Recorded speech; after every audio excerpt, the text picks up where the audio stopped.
My name is Suzanne Boccalatte, designer, writer and publisher.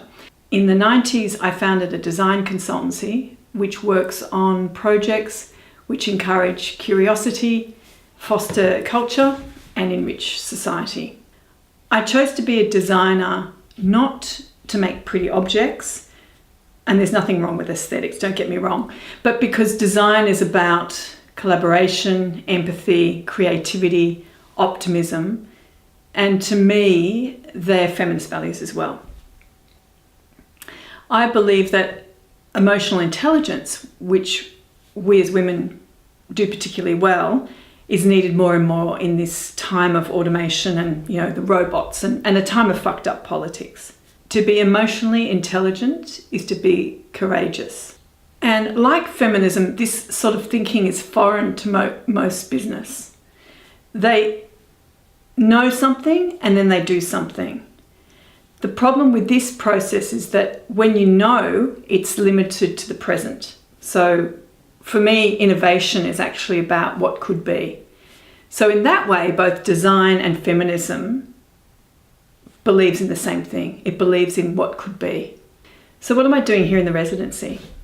Well, I'm here to write stories, pervert stories.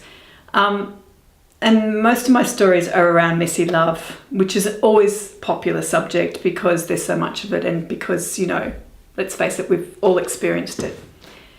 Now, the word pervert is actually French from undo or destroy and from Latin to overturn. And figuratively, it talks about corruption and subverting, literally turning something upside down the other way. In psychological literature, the definition's often fuzzy. Often read as a deviation. Now, I'm not talking about deviations as in the road signs down the road in France.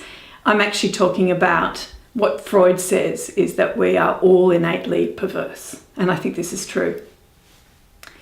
So in my experience, innovation comes from transgressing boundaries by including and incorporating the other. So to pervert then offers us a possibility of change. Perhaps it offers a space of revelation and transformation. So if threatened, there's this thing called a reptilian brain that literally kicks in, and people will often retreat because of that.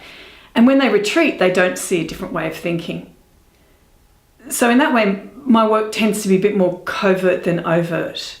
And I use humour a lot because to me, humour is important comedy holds many truths. So the idea is to lull people into this sense of comfort, and then I surprise them by basically punching them in the face with my work. But ultimately, my work is about changing the way people see the world.